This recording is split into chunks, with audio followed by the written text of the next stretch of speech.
Hello and good evening to all of our HDSB students and families that are joining us tonight for session 4 in our Pathway Planning live streams. My name is Lisa Gallet and I'm an instructional program leader with the Halton District School Board. I oversee guidance, co-op, and student success. And I'm so glad for all of those that have been able to join us tonight for another Pathway Planning live stream, specifically on funding your future. Tonight, we are here with Larry DeCuna and Heather Fawcett from Sheridan College. They're going to be sharing more information about all of the things that students and families need to know about with respect to the costs of post-secondary and how to prepare for and pay for the costs associated with various pathways. So I hope that all of our viewers tonight find it to be a very informative session. As we always do in the Halton District School Board, we'll begin by acknowledging the land and territory on which we work and live and grow and learn. We begin by acknowledging the land and our responsibility to care for and respect all that provides us with life. This land upon which HDSB is situated is on the ancestral, treaty, and tidal lands of the Anishinaabe Ojibwe Michizageek Nation, now known as the Mississaugas of the Credit. Michizageek territory in the past and present continues to host both Indigenous and non-Indigenous peoples. The HDSB is committed to continuous knowledge building with respect to actions that address and resolve the ongoing impacts of colonialism. We do this by learning and understanding the true history, treaty obligations, duties and responsibilities, and Indigenous rights, while actively maintaining mutually beneficial relationships and collectively respecting and caring for the land. And the connection that I wanted to make this evening is around the variety of Indigenous programs and supports that are available at Ontario colleges, as well as our Ontario universities, but highlighting a little bit around our Ontario colleges tonight. Ontario's 24 publicly funded colleges offer over 50 programs focused on Indigenous knowledge, culture, history, and brilliance. All students are eligible to apply to these programs. And Ontario colleges also house an FAQ page for Indigenous applicants, which provides some answers to commonly asked questions. The provincial government also provides a range of supports for Indigenous student applicants, including scholarships, bursaries, and post-secondary exploration support. I also wanted to highlight an organization, Inspire, which is an Indigenous national charity that invests in the education of First Nation, Métis, and Inuit people for the long-term benefit of these individuals, their families and communities, and Canada. Inspire disperses financial awards, delivers programs, and shares resources with the goal of increasing graduation rates for Indigenous students. So I wanted to ensure that our viewers were aware of these fantastic supports this evening. And a couple of notes about tonight's live stream. So please feel free to turn on closed captioning tonight during the live stream, noting that it is available in English only. Viewers and those who can't join us tonight are able to access the recording of this live stream using the same link that you're using to access it now. And you'll find it on the HDSB website Transition to Post-Secondary page in the next day or two. Please note that when you're watching the recording, translation in other languages through closed captioning is available. And you may remember when you received the messenger about tonight's live stream that you're able to ask questions tonight through this live stream format. You'll see a link on the screen, bit.ly/fundyourfuturemar20, and you can certainly enter that URL to get access to the form, or you can take a picture using your phone of the QR code, and it will also take you to the question form. Throughout the night, I'll be monitoring that form, and at the end of our session, we'll be able to have an opportunity to ask Larry and Heather a number of the questions that have been submitted by our viewers. So when it comes to education and career life planning, there is so much for our students to consider over the course of their high school career and even earlier in elementary school. And these 4 questions of education and career life planning may be familiar to you.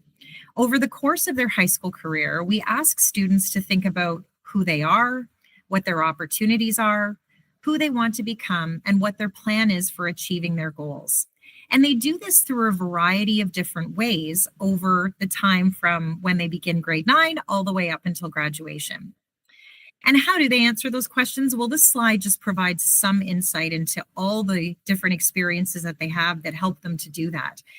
The courses they take, the education and career life planning activities that are offered by the school, and of course the Halton District School Board, including post-secondary exploration events, guest speakers, field trips, and career fairs. Participation in specialized programs such as co-op, specialist high skills major, Ontario Youth Apprenticeship, and dual credit programs, through the extracurricular and community involvement activities in which they engage, and certainly through the work they do quite deliberately to develop their individual pathways plan, or IPP. And that is done in collaboration with their classroom teachers, their guidance counselors, student success teachers, special education resource teachers, and English as a second language teachers. So we really say it really does take a village to support students on this journey to career exploration. An individual pathways plan, if you may recall, is a record of student learning, and it helps students to document their pathway exploration over grades 7 to 12. In grades 7 and 8, the IPP really emphasizes the transition from elementary to secondary. And in high school, it emphasizes planning for the student's initial post-secondary destination. The tool that we use is My Blueprint, and many of you may recall, if you attended one of our first sessions, that My Blueprint has an excellent budget planner, which is a great segue to our learning tonight. We know in reality that the costs of post-secondary really are an important consideration as students and families look ahead to what life after high school has to offer. And this graphic just provides a bit of a snapshot of all the different factors that students consider, but they continue to report to us that the cost of their post-secondary education really is one of the greatest stressors when they think about their future. And so we really want to ensure that we're providing information and helpful tools to prepare to minimize that stress and really maximize all of the knowledge they have about how they can access funding. And I know that Heather and Larry are going to help us to do that tonight. We know that costs really vary greatly between pathway, institution, program, a student's living situation, and other expenses that may be figured in. And so again, doing that early research and preparation really helps the student and families take control around the costs of post-secondary.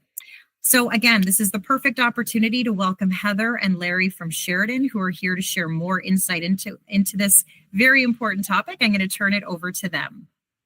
Perfect. Thank you, Lisa.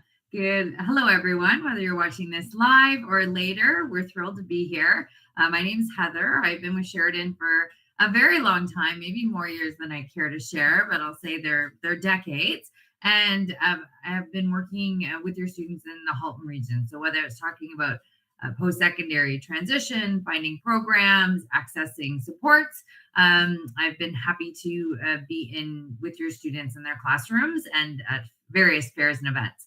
I am joined with Larry. Larry is newer to Sheridan, but not new to the world of financial aid. So he comes in with expertise from financial aid offices in both the university and the college system. And while I will do the presentation, Larry is our OSAP expert and will be free to answer any questions that you may have at the end. So I'm just going to share my screen.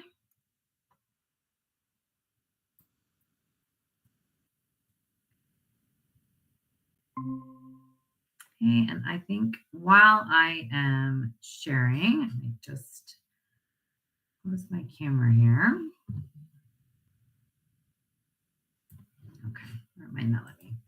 Okay, so the agenda for this evening, we want to talk about how to determine some of those costs of post-secondary education. Lisa was talking about how much they vary, and they do, but we want to help you figure out how to access those or assess those costs for yourself.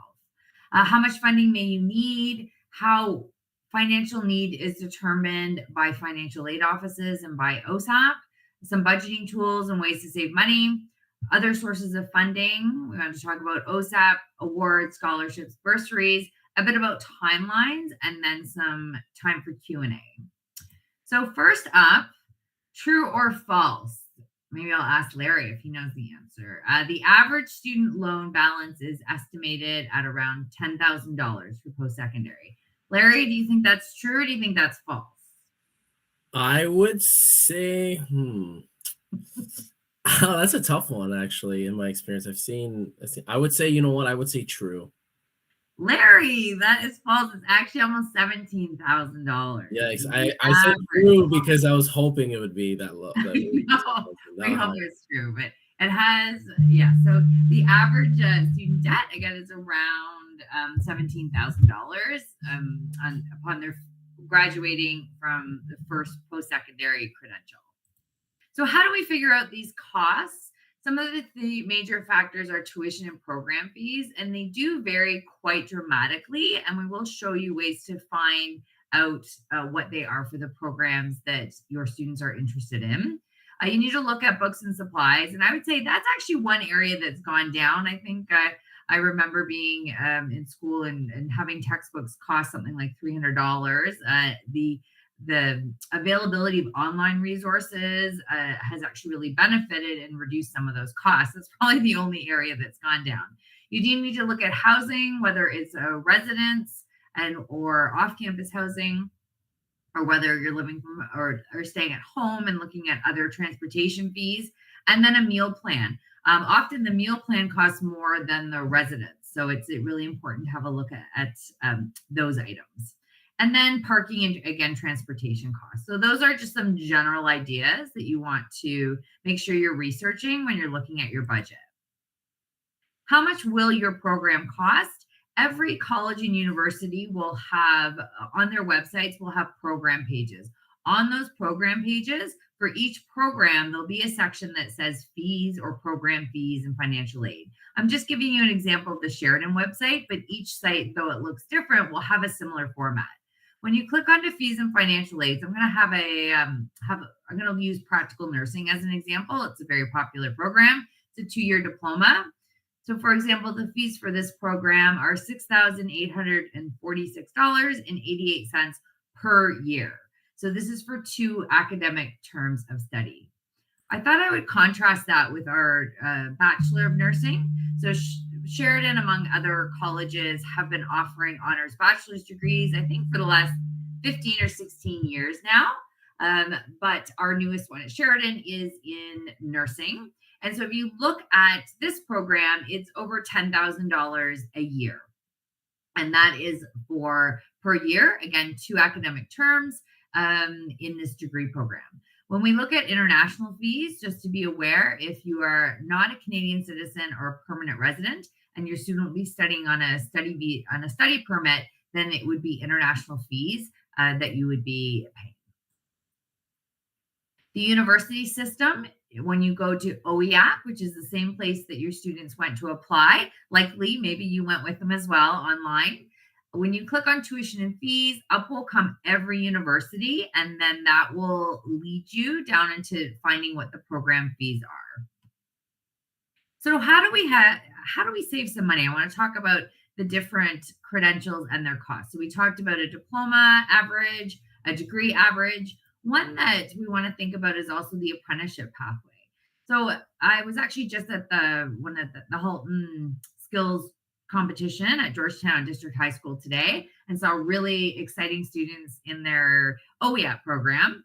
And one thing that we're sharing is if a student is to go directly into an apprenticeship, which is possible out of OEAP, then there would be 0 debt. In fact, when an apprentice is starting to work, they're earning a salary without incurring the debt. When you contrast that to college, the average student debt are saying is about $25,000 after graduating from your program, not per year. And in university, it's almost $32,000. So it's an interesting statistic to note. Now, I would also note that most apprentices are being hired out of post-secondary programs. So going to college for 1 or 2 years in a pre-apprenticeship or technician program, and then going into the apprenticeship route. But still, you can see there's a significant savings when you compare these pathways. Another one I wanted to highlight is all the different ways you can move through credentials. So your students can move from a certificate, which will be similar fees to a diploma, into a diploma. Students can also go from a diploma into a bachelor's degree.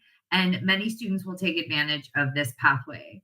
Some of the advantages to this pathway, again, is that you'll be paying diploma fees for 2 years or 3 years, and then bachelor's degree for approximately 2 years. It depends on the pathway, and the on transfer site is an excellent resource that can show some of the block transfer possibilities, and we're always happy to chat with you about that. But again, when you look at the numbers and you add this up, you will likely pay less for a diploma to degree pathway and earn 2 credentials.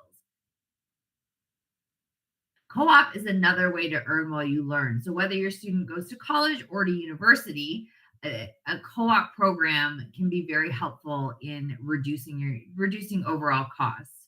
A couple of things that you want to check when you're looking at co-op programs is there a separate application, or is it for all students that are enrolled in that program? And are the placements paid? Generally, when you see the word co-op, it does mean paid, but you want to check on that as well. For example, many 3-year advanced diplomas will include co-op, and they will have 3 co-op placements, which total a full 12 months of work experience. So you have that experience, but also the earning potential. When you look at a term, you could be earning, about it's about $18 to $28 per hour on average for a co-op term. And so that can add up to a fair amount of being earned in a semester that can be used for your next semester of fees. I know it's something I did when I was in school, and I was almost able to earn enough for the following term's tuition. I know that with the increases in tuition, that's not the case anymore, but it would certainly be helpful when you're looking at budgeting, and has some other great benefits. I personally don't think there's any downfall to co-op. So let's just talk about some other sources of funding. OSAP. So OSAP is the largest source of funding. OSAP is a government-funded program that we'll go into more detail. It's a combination of both grants and loans, but OSAP can help pay tuition and program fees, books, equipment, supplies, the other compulsory student fees, living expenses for full-time students, and childcare for students with children. The timeline for OSAP, your OSAP will be applied for in June. So you're not quite ready to apply for that yet. Applications will open then. Money will be received in September and January, with 60% being received in September, 40% in January. And any amounts that are owed for tuition are directed directly to the institution. You do need to apply for OSAP every year of your program for as long as you are in school. Who can get OSAP? So a Canadian citizen, permanent resident, or protected person, a resident of Ontario for the last 12 months, and then your student needs to be enrolled in an approved post-secondary institution. Some questions we also receive regarding parental contribution in OSAP is important. So I want to share this slide, although it's quite detailed. It gives you an idea of marital status and the impact that would have on OSAP and on what numbers you will need to disclose. For a second. So the way OSAP is determined is education costs are taken, financial resources are subtracted, and that equates financial need.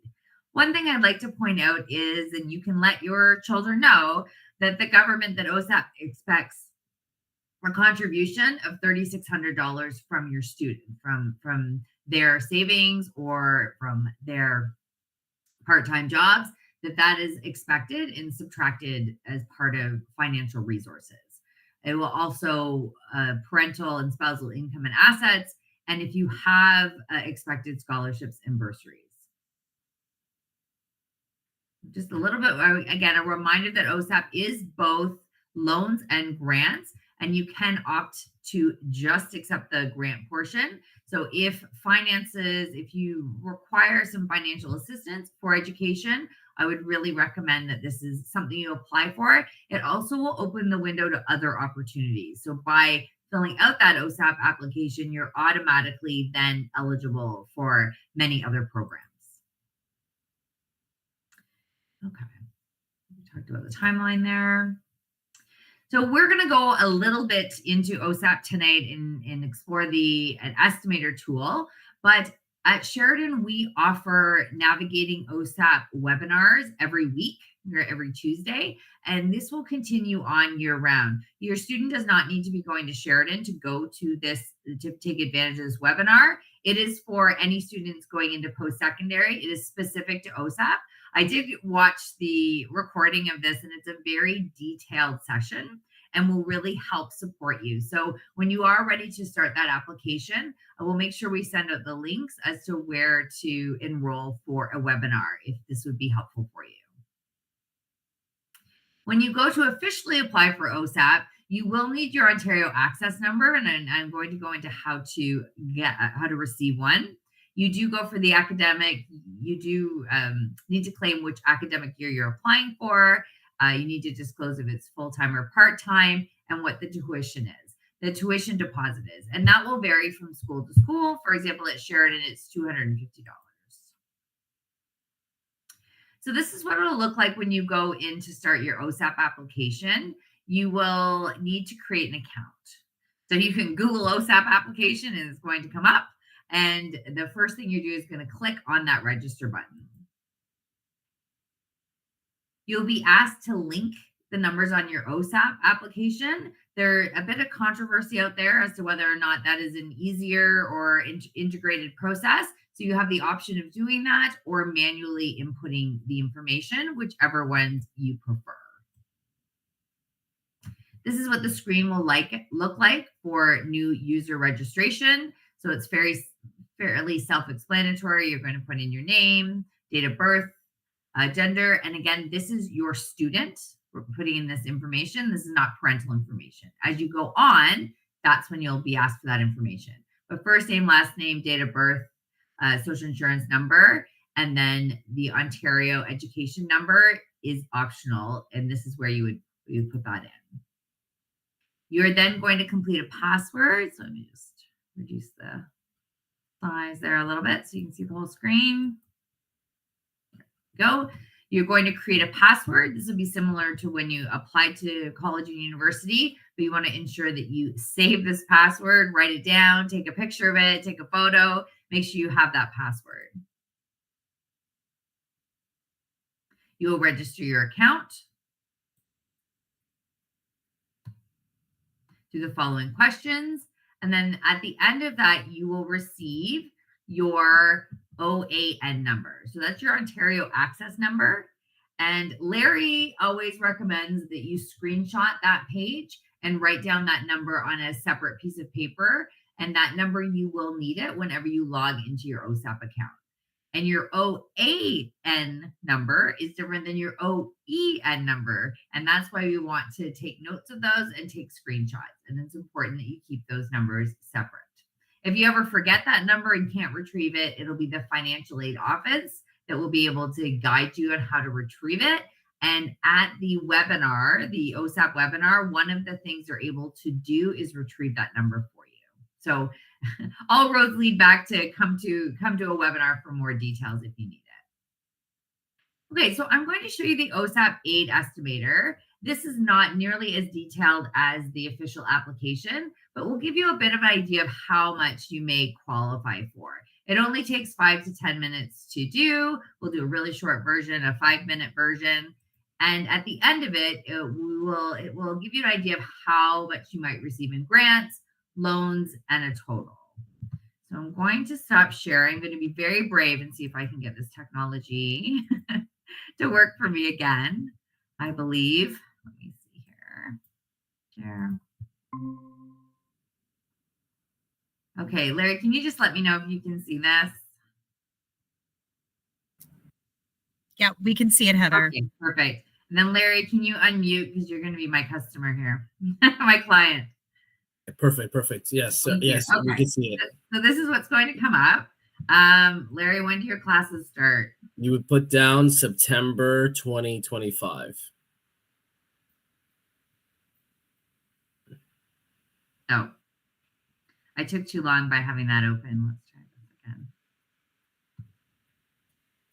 I'll scroll up a little bit right There there. we go. There we go. Sorry, try that again. I took too long. September. 2025. Oh, so this one, I guess it's not open yet. So we yeah, have to you'll have to use do May 2025. We'll have to use May. This will update very soon. I'm glad we did this live to make sure you weren't looking for it. What college do you want to go to, Larry? Sheridan. Okay, good choice. So you can put any college or university there. What's the name of what program are you in tonight? Let's do animation. Animation. All right. What if it's bachelor? Sometimes you have to put bachelor, and sometimes you can put the program. So let's see what happens. We do this. We found it. Okay. So we're going to do entering 1. So we're going to first year. Yep.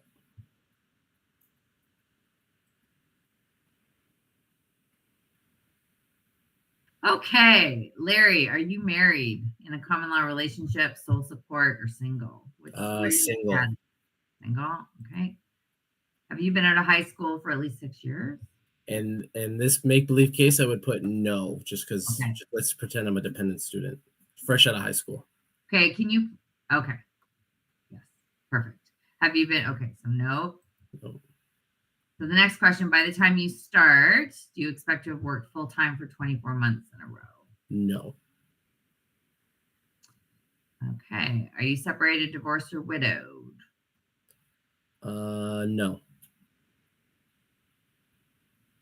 Were you ever in the permanent care of Children's Aid Society? No. Are both your parents deceased? No. Okay. So this tells you you're considered to be a dependent student. So next, do you have a permanent disability? No. Are you currently, do you have a persistent or prolonged disability? No. Are you currently in high school full-time? For the purposes of this application, you would always put no. Always put no, because the basis is that you'll be graduated from high school by the time you start your. I see. Okay. See, I'm glad to hear, Larry. When did you last attend high school? Or you could put that, you would put June 2025. Just pretend. Well, then it thinks you're a current student. It's not going to let you. Yeah. I think you have to put yes. Let me see.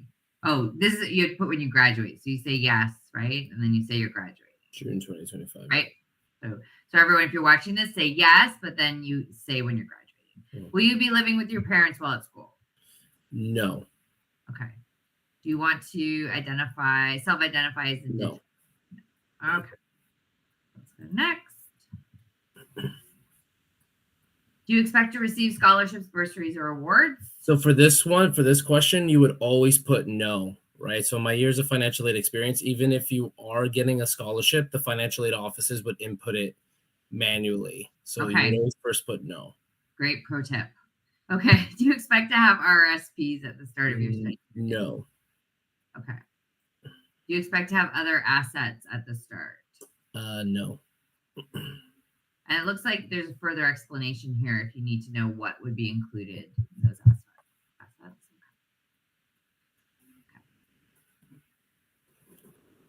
Okay. My parents are married to each other in a common law relationship. Yes. Okay. Number of dependent children you have, including you? Just one. Okay, one. Income information. So this is going to ask for the gross yearly income from parent 1.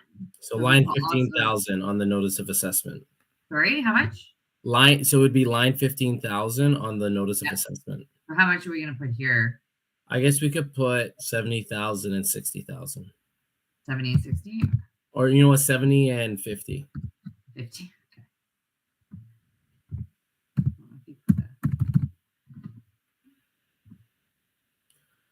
You can't put commas. They don't allow you to put commas. Oh, see. Okay.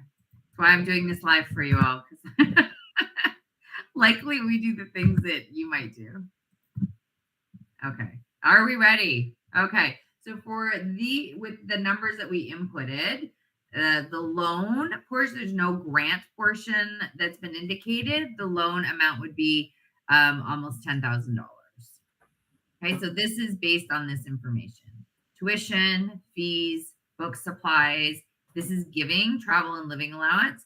So Larry, I assume if we said we were living at home, that would change this parameters quite a bit. Yes. Is that right? Yes. Okay.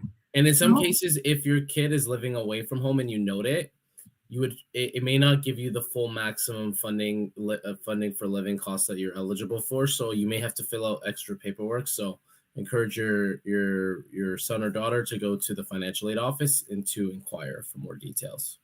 Okay, perfect. Okay, so I'm going back to this screen. So hopefully that was helpful for you to give you an idea of how long it takes and the information that you would need just to do that estimator. Okay. So some other best practices for OSAP.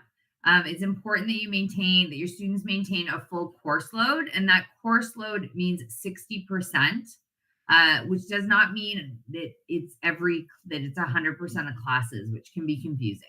So it's important to know what that definition of 60% course load means. And if you are a student with a permanent disability, it would be a 40% course load. So if you need to make changes to your course load or unsure of the load percentage, make sure you talk to financial aid. They will advise you if it's still within a 60% course load, if you're to withdraw from a course or two, and advise you on what consequences there would be for dropping below a full-time course load to help you make a fully informed decision. Okay, so I'm going to go into other sources of funding. I think we're doing well for time, about 5 more minutes. And then if you have any questions about OSAP specifically, Larry's here to respond to those. And also remember, we will be sending you a link to a webinar where it's an entire session that's dedicated to OSAP for any student, anybody who has a student going into post-secondary. So financial need for student award and financial aid offices is defined by looking at resources minus expenses. So I will also share a budget tool that we have on Sheridan's website that you can use it's not Sheridan specific, and it will give projected resources based on the OSAP assessment. You could use the OSAP estimator assessment to start getting an idea, but once you actually receive your assessment, you'll be able to put in that amount, as well as bursaries and scholarships, and then income, and then your expenses. And so that will leave you with your projected financial need. And sometimes that number is really helpful when you're looking at applications for bursaries and for scholarships, especially bursaries. So let's talk about bursaries and scholarships and the differences. Scholarships are based on usually academic merit, such as entrance scholarships. But what I want to note here is you don't need a 90% to be looking at scholarships. So, for example, Sheridan has entrance scholarships, Humber has entrance scholarships that start at 75 or 80%. So it's very important. So all students should be looking at scholarship opportunities. I would say if they have an average that's higher than 75%. I can't speak to the university system, but they also, depending on their programs and the location, will have scholarship opportunities. So often I hear students thinking they need that 95% in order to be considered, and that's not true. Bursaries and grants are typically awarded for financial need. Some have academic requirements. Sometimes I'm asked about sports scholarship or athletic varsity scholarships. That is another program. Those programs are run through athletics. And so if you are a varsity athlete, you should speak to your coach, connect with our coaches, and we all have specific advisors for our athletes that can advise you on that. Then anything that doesn't fall in these categories are awards. And then again, loans, especially OSAP, make up the majority of funding. So a few scholarships you may not know about. If you have a student that's going into the skilled trades, the Schulich Builders Awards are a fantastic opportunity. These awards there's 5 $20,000 awards and 5 $40,000 awards, $20,000 a year. And you can probably see in tiny print the colleges that are participating, and they're a bit bigger. These deadlines are starting in May and June. So if you do have a student going into the skilled trades and going into a post-secondary program, whether it's 1 or 2 years that are in the areas of trades, then this is an excellent opportunity for them. In the university system, again, you can go back to OEAP and start your scholarship search there. There is a wide range of scholarships featured. Regardless of where you apply for scholarships, a few tips: start early, but you can't start too early. I know that sometimes people are ready now to apply. A lot of scholarship opportunities that are available through your guidance teams, they will be available now. Many of the scholarships that your students will be taking advantage of when they are post-secondary students will happen once they have started school. So there are programs for before you start school and entrance scholarship, and then there's a lot of also programs that are available once your students start school. Look for deadline dates. Make sure you can see there's a bit of a tongue-in-cheek there about proofreading, so checking your spelling and your grammar, and just apply to as many as you're eligible for. It's really important to apply to multiple areas. These are some of the websites that we recommend: Scholarships Canada, GrantMe, Wyconics, ScholarTree, and we're going to go into a few of them just a little more detail. Wyconic is also Scholarships Canada, and I'm just going to see if I can play this. Oops, sorry. This will show you what it'll look like when you go to the Scholarships Canada site. So you can see you click on Browse Scholarships, and as you scroll down, they're organized by a number of different areas.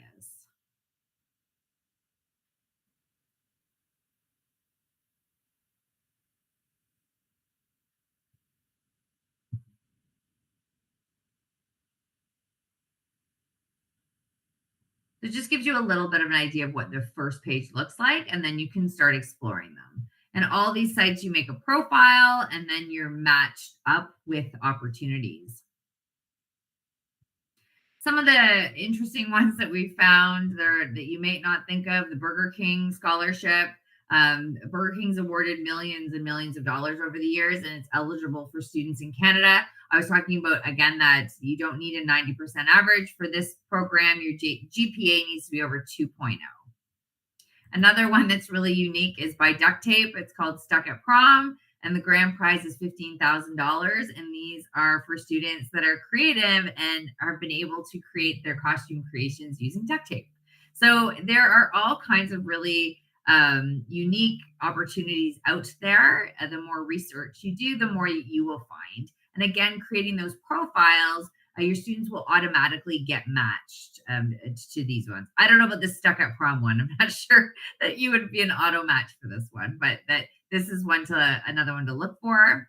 Again, that auto match, when you are a student, you will be automatically matched to things like entrance bursaries, as well as other bursaries. There's other programs you apply to. Again, this slide is Sheridan specific, but all colleges and universities would have a very similar process.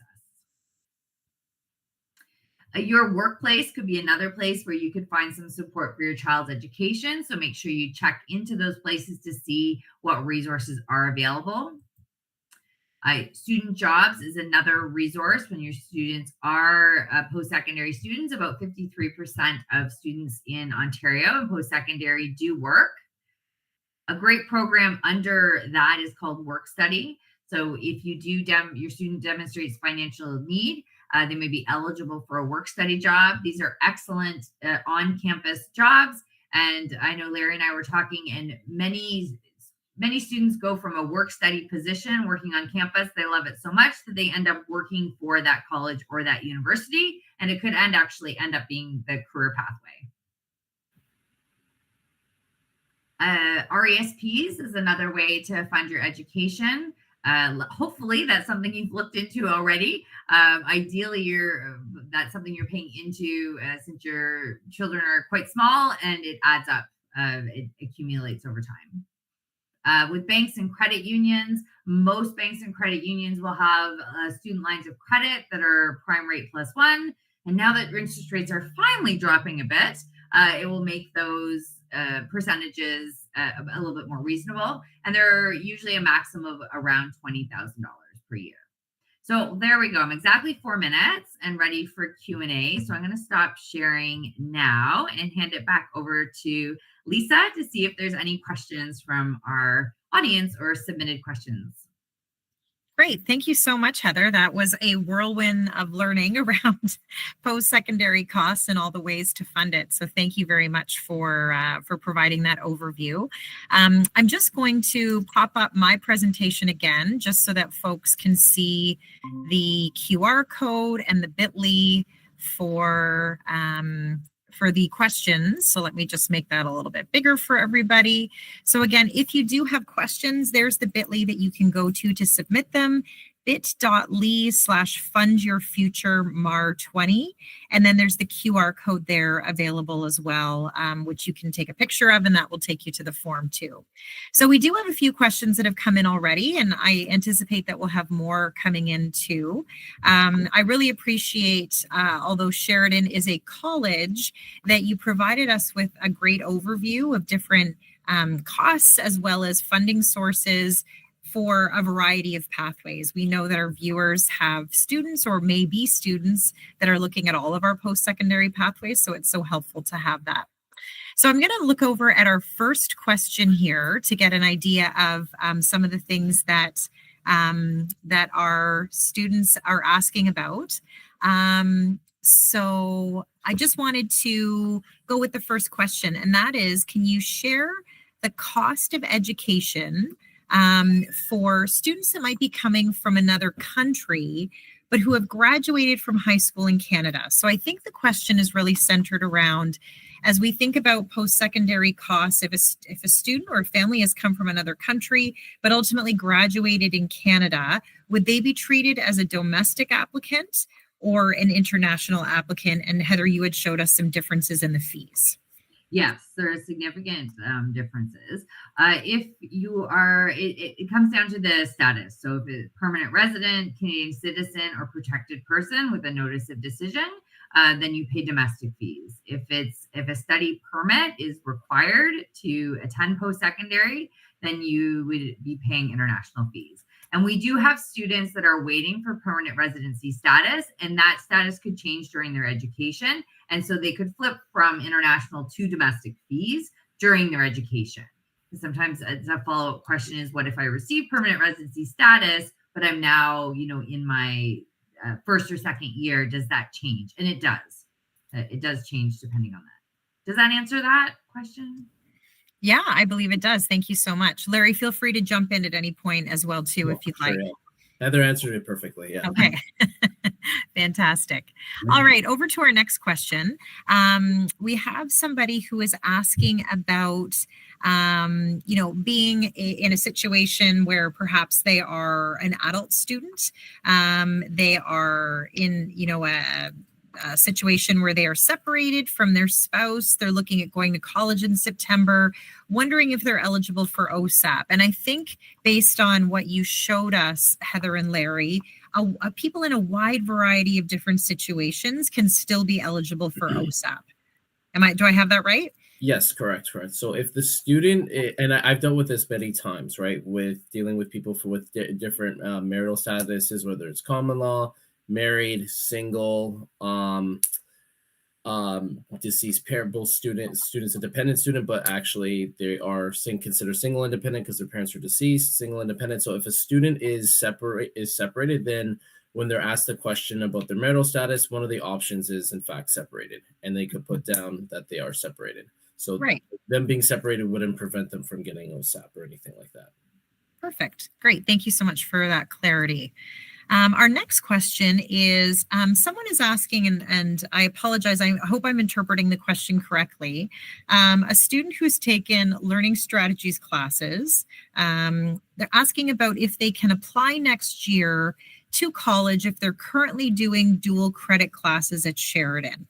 So my answer to that, and I'll let the Sheridan team jump in as well, is absolutely. I mean, any student who is obviously actively working toward completing their Ontario secondary school diploma and graduates from high school is then able to look at college as an option. And if the student is already doing some of our dual credit courses at college, where they're working not only toward a high school credit, but a college credit simultaneously, that puts them in a fantastic position to have a better understanding of what college has to offer, and potentially get credit for that course that they've already done. And certainly if they've done a dual credit at Sheridan, I think it's pretty safe to say they're going to get credit for that at Sheridan.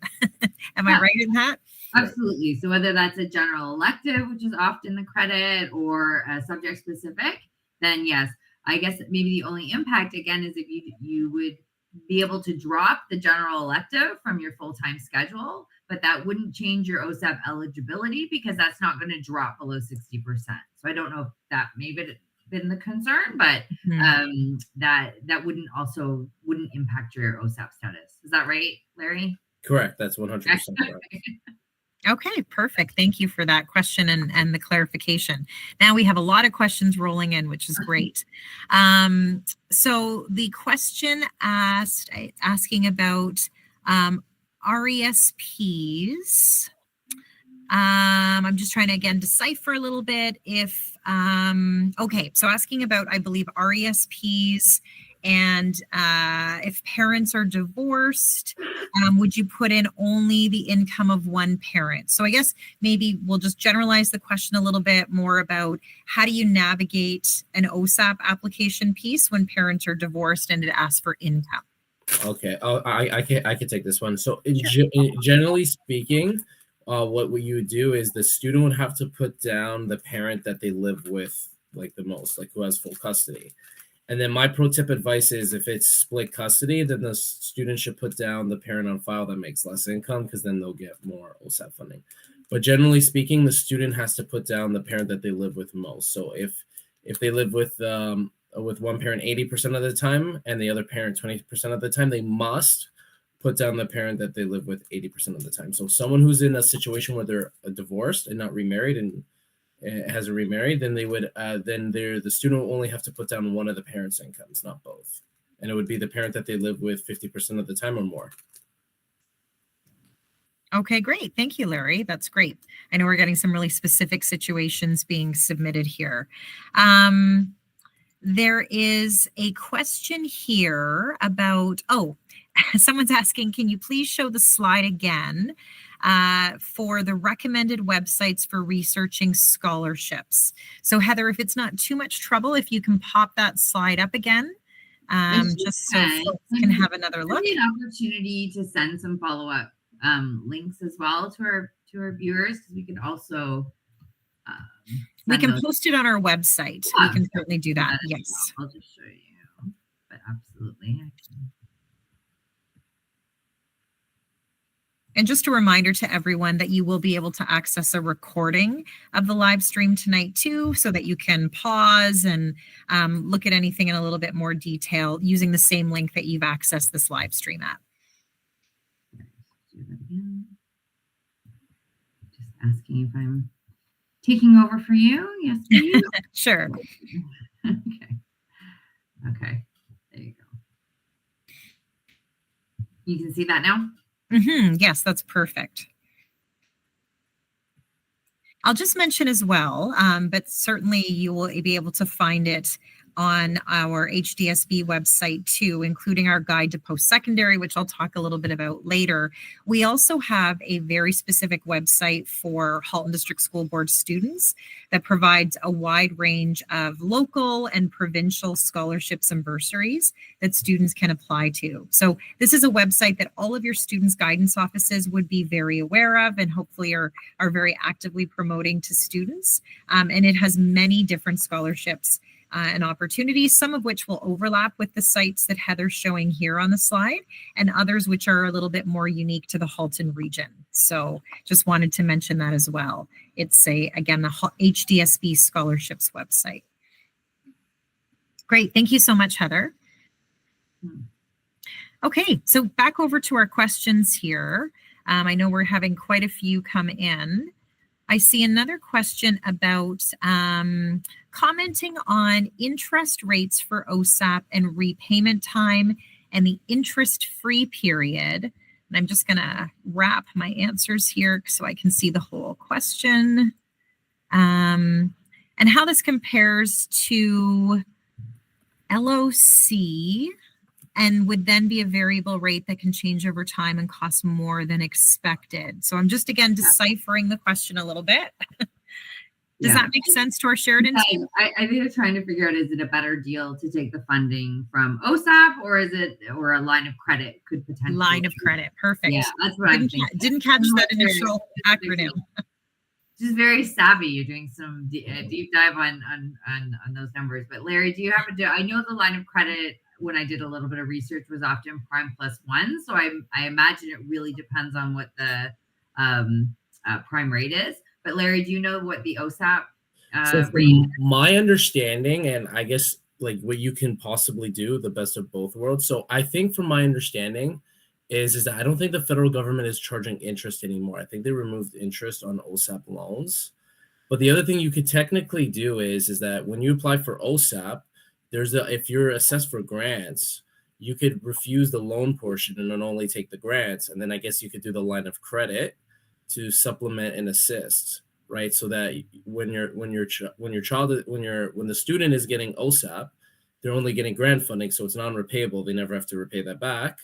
And then in order to counteract the loss of the loan funding, they could get it from the line of credit. But the interest rates for OSAP are fairly low. So I'm not entirely sure like which one would be like the best suit. You would more likely have to talk to a financial advisor at the bank to get a lowdown on how what the interest rates on the line of credit would be versus OSAP, and then they would have to do a comparison.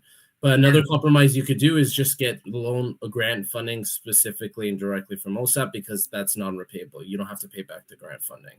So and you could refuse the loan option. So that could be an option for you as well.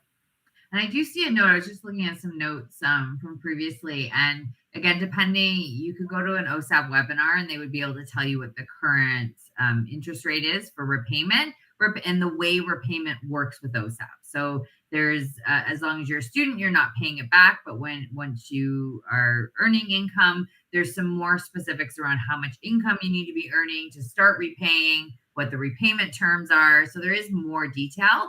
And in that OSAP estimator, we didn't do the second portion, which will tell you what your repayment would likely be. So I would advise that parent to go back to that OSAP estimator site, do the estimation, and then go to the second set of the tools, which is the repayment, to give an idea.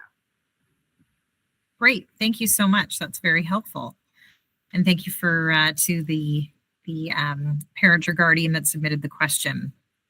I see a question here about, is there a family income threshold that would make a student ineligible for OSAP? Meaning, is there some magic number, combined family income, that a family would know, okay, because we make this, we now can't get OSAP?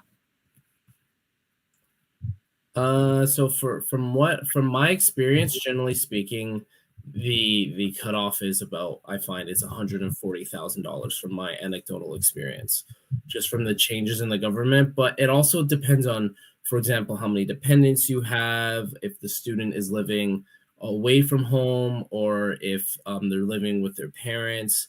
There's a variety of factors that could impact that, because I have seen in some rare cases like a combined family income being 160,000, but there's 6 dependents, and therefore the student is able to get a little bit of funding to help them out, because the more dependents there are, then the less that there is expected, that the government puts down expected income from the family, because there's more kids, versus, let's say, if it's a only child, then it would be more likely that the funding would be 0 or very low.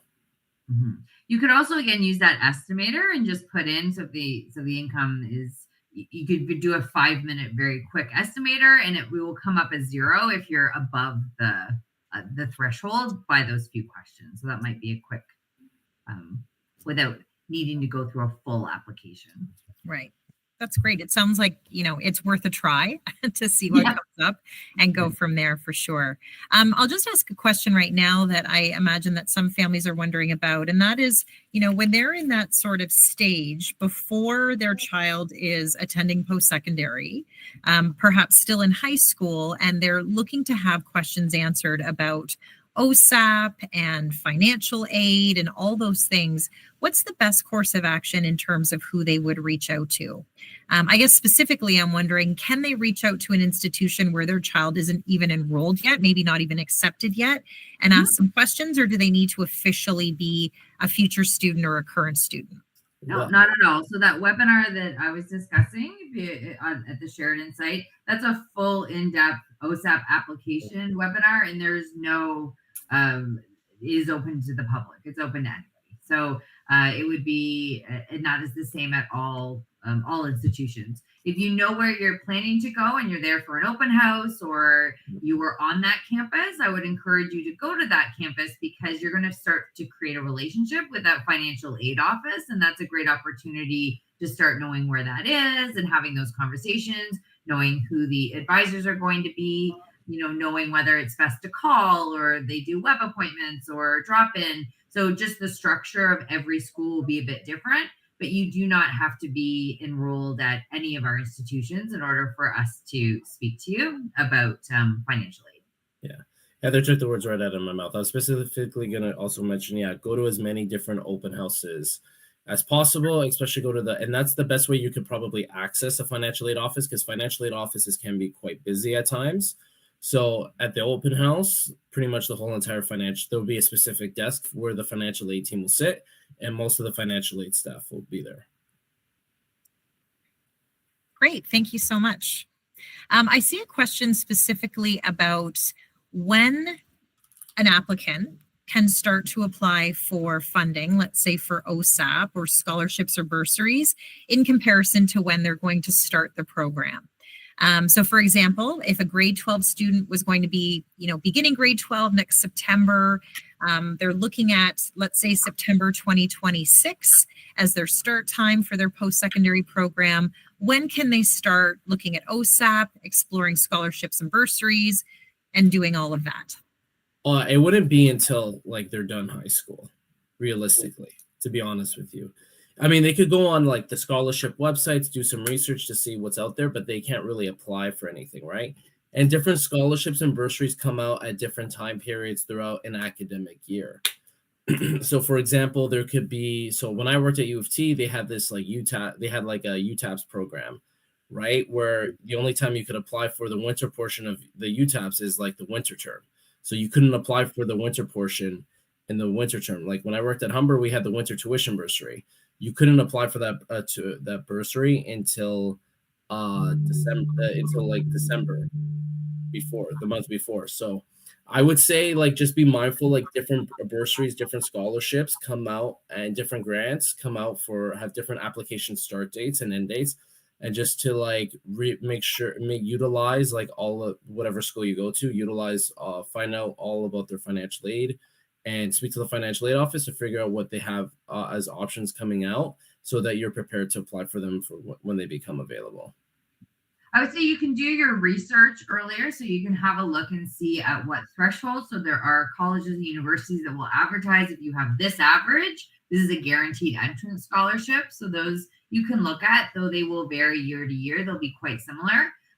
So those would be good things to research in advance. But the actual application, they do not happen until you're applying to the schools. Often on your offer of admission, you may have that scholarship offer at the same time. But you do your research through the resources that we're sharing. There may be possibly other Halton ones that you could research earlier in the year. Those might be a bit earlier than the others. Absolutely. Yeah. I just want to clarify for our viewers that although some of the post-secondary specific scholarships may require that you wait, there are literally thousands of scholarships you can start applying for as early as fall of your grade 12 year. So those can be researched through a number of the sites that Heather shared, as well as the HDSB site. But we encourage students to start looking even before grade 12, start mapping out all of these scholarships and bursaries that they may be interested in, and even coming up with a major calendar that shows when all those due dates generally are. And you can be applying throughout your entire grade 12 year. And it makes a huge difference. As one of Heather's slides outlined, there are thousands of dollars that go unclaimed every year. And so it is worth it. Even if you're winning 500 here, 1,000 there, it can add up very, very quickly. And some students kind of joke it ends up feeling a bit like a part-time job doing all the scholarship applications. But the more that you do, certainly the easier it gets, and the more you can often reuse portions of one application for another one. So it's worth doing that research for sure. Just to clarify again around when a student can apply for OSAP, again, thinking of that student in their grade 12 year, when can they start to initiate that process? I would say when it becomes available, and generally it becomes available. I've seen it become available right at the end of May, early June. There was one year it came out like early July, which is very, very late. But generally, it is late May to early June. And I think one year actually came out in mid-May. So generally mid-May to mid-June, around that time. And then on the rare one-offs, July. Okay. Great. Thank you for that clarification. And families, of course, can always check the OSAP website for the most up-to-date information about that. That's great. Okay, I'm just going to see if I can squeeze in one more question. I know that we've had a number come in. I'm just looking to see, there is a question here around specifically for Sheridan. This seems like a great question to end on. Wondering about specific art scholarships or art-based bursaries that this family might be interested in knowing more about. Does anything come to mind? So there are student awards that are specific to our Faculty of Animation Arts and Design. I was perusing through some of our student awards when preparing for this presentation, but many of them are when you're a current student. So once you are a Sheridan student, you'll be auto-matched to some awards. You'll fill out a profile. And one of the questions that you'll be asked is, what program are you in? What faculty are you in? And that will match you up with specific student awards. So there are, in terms of our entrance awards, there are a few of our degrees that have some entrance awards. So those would be automatically based on your averages. So again, it depends. There's a few of them. I don't have time to pull them up live, but Lisa, please feel free to share the information, share my contact information, and I can look those up specifically. Perfect. Thank you so much. I want to thank all of our viewers for submitting their questions tonight. It was great breadth of question, and I know we never have quite enough time to answer all of them. But I would really encourage you to reach out to any post-secondary institution. Of course, we're so grateful to have Heather and Larry here tonight from Sheridan to get some of your questions answered and find out what those options are. I also just wanted to highlight some key resources for students and families. So in terms of what we see here, I know that you can't click on these links right now, but these are available on our Transition to Post-Secondary webpage. And you will see everything there from our Guide to Post-Secondary, which is a new resource that was developed this fall for students and families, an extensive guide, including information about the cost of post-secondary education and more information as well. Sorry, you might just want to mute there, Larry. Thank you. And information as well about budgeting, all the things, much of which has been addressed tonight. You'll find there on the Guide to Post-Secondary. Our HDSB Scholarships website is also there. And there's our Transition to Post-Secondary webpage. You can simply type that in the search bar of hdsb.ca. And myblueprint.ca/Halton continues to be our digital pathway planning tool. Lots of information about not only all of the post-secondary pathways and institutions across Canada, but also information about funding opportunities. So I just wanted to remind our viewers of those resources tonight. I want to thank you so much for being with us. And again, thank you to Heather and Larry from the Sheridan team. We really appreciate it. And we hope to see you for our final pathway planning session on April 24th with the Halton Industry Education Council. More information to come about that, but we will feature information related to looking at labor market trends in Halton region and the wide variety of resources that the Halton Industry Education Council has to offer students and families as they look at their pathway options. Thanks, everyone. We look forward to seeing you next time, and have a great night.